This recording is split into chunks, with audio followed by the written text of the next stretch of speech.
Joel 2.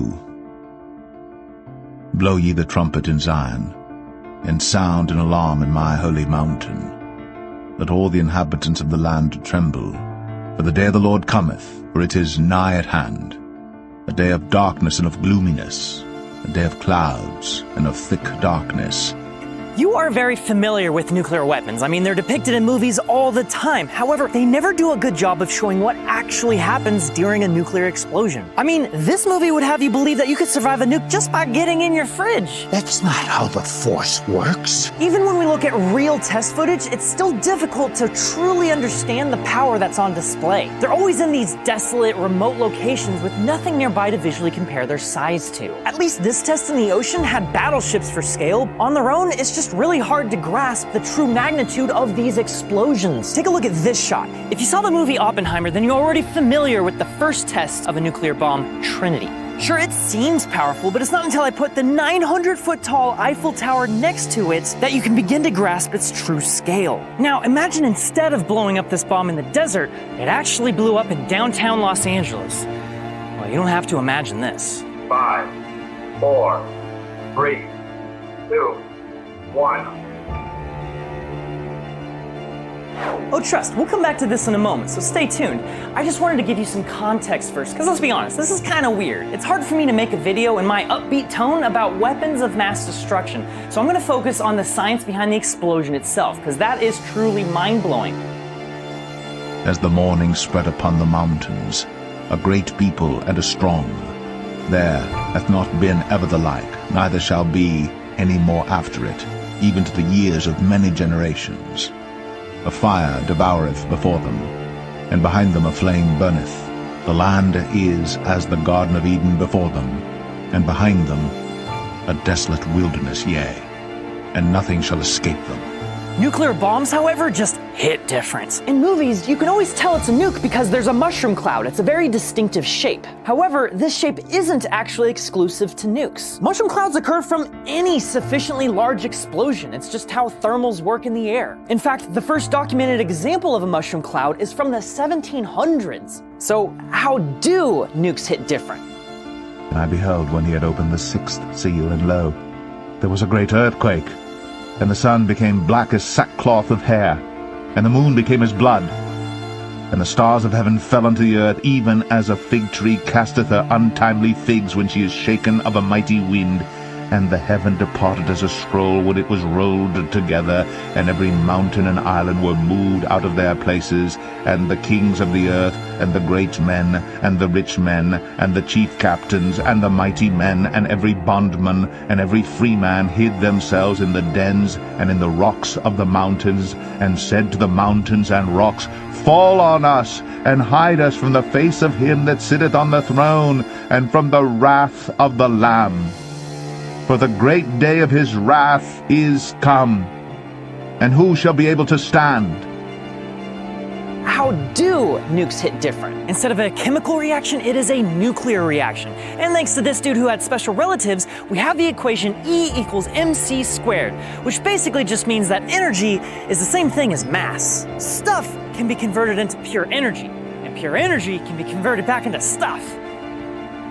So in a nuclear explosion, stuff like uranium ascends beyond its three-dimensional form to become pure energy. And it is a lot of energy. Yeah, so notice that little c squared from the equation. That stands for the speed of light times the speed of light. So energy is actually equal to the mass of something times 90 quadrillion. You don't need a lot of mass to equal a lot of energy. For example, a single drop of water has a mass of 0.05 grams. It's a tiny, minuscule amount of water, but even converting just this much mass into energy would yield an explosion as large as the one we saw in Beirut in 2020. This tragic accident was one of the most powerful non-nuclear blasts in history. It had enough concussive force to shake the entire country of Lebanon, and yet it was still only a 20th the size of the Trinity test. While the Beirut explosion was caused by a warehouse full of ammonium nitrate, Trinity was fueled by a core of plutonium just the size of a bowling ball. Nukes release so much energy that a new unit of measurement had to be formed. 2 months before Oppenheimer detonated the gadget, they blew up 100 tons of TNT, or 0.1 kilotons. This explosion was literally humanity making a big mark in the Earth and going, yep, that's my measuring stick now.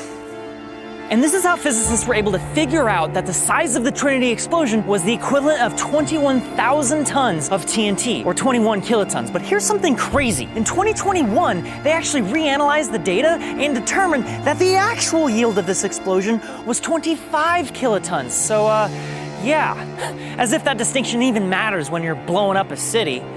Speaking of which... 5, 4, 3, 2, 1.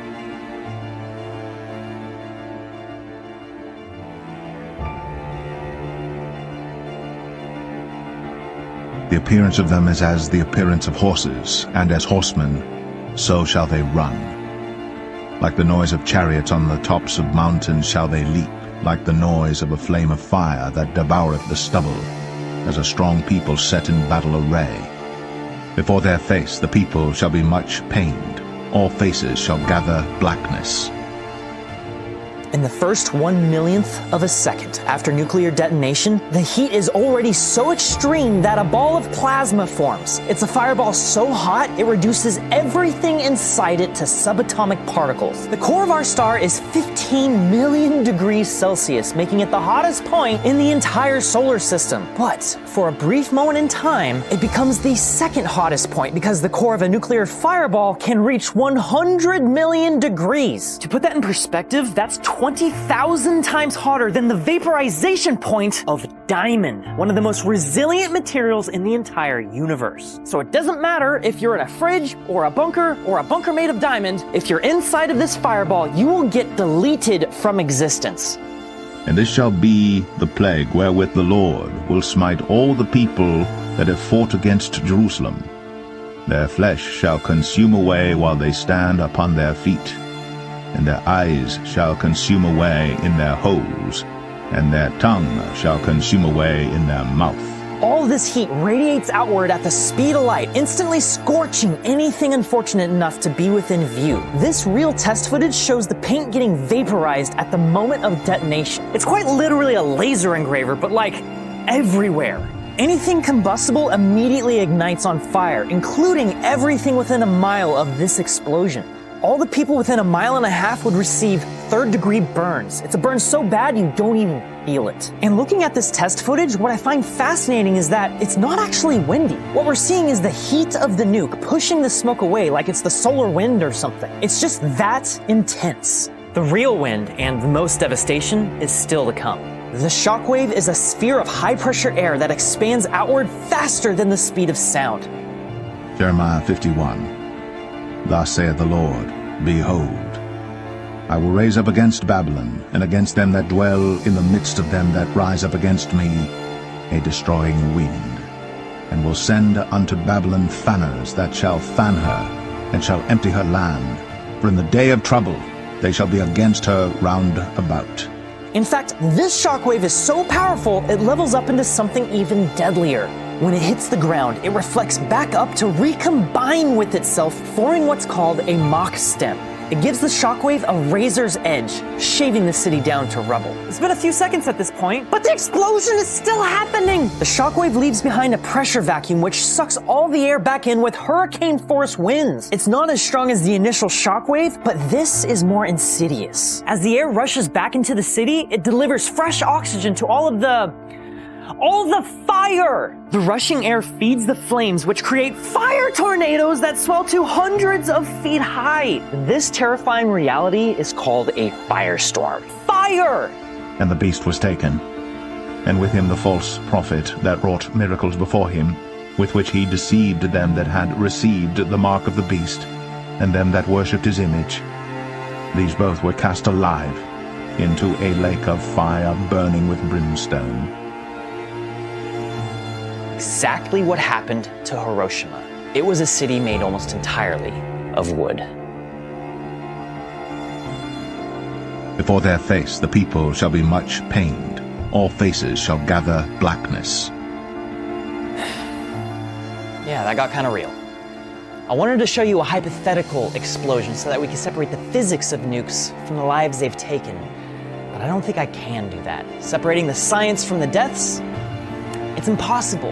Nukes are not fun. They're weapons of war, and the devastation they've caused isn't something we should ever ignore or ever forget.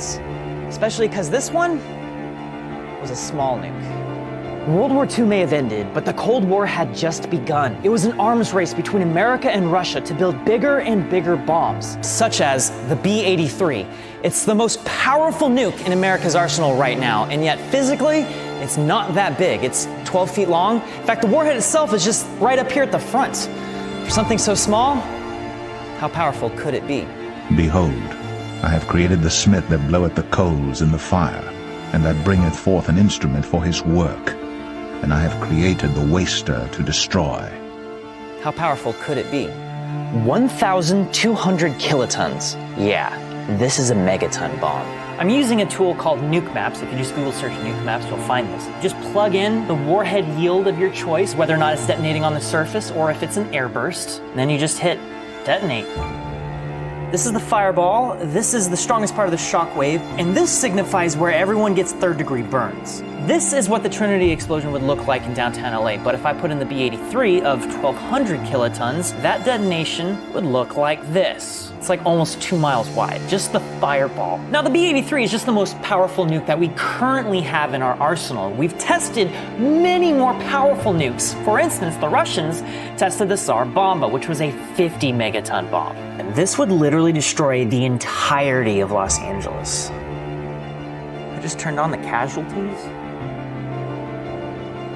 Estimated casualties are about 3 million people. Instantly.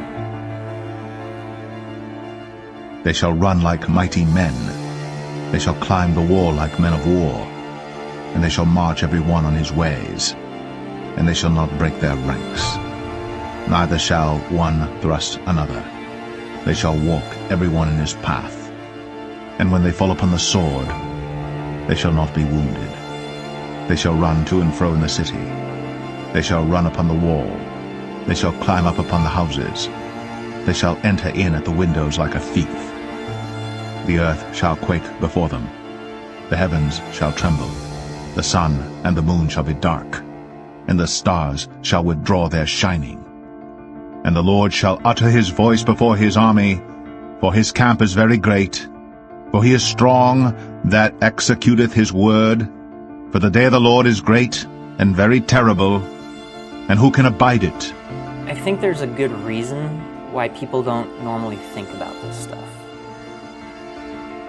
Going back to the B-83, yes, this is smaller, but we built 650. There are 650 of these things just out there in the world somewhere. That is enough to scorch every single square inch of California. Are you scared yet? I am. We don't need 650 of these bombs. I mean, whether or not we need them at all is a separate conversation, but 650? I think we can all agree that is too many. Mutually assured destruction is still assured destruction.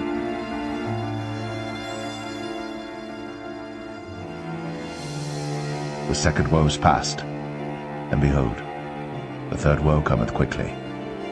He that hath an ear, let him hear what the Spirit saith unto the churches. He that overcometh shall not be hurt of the second death.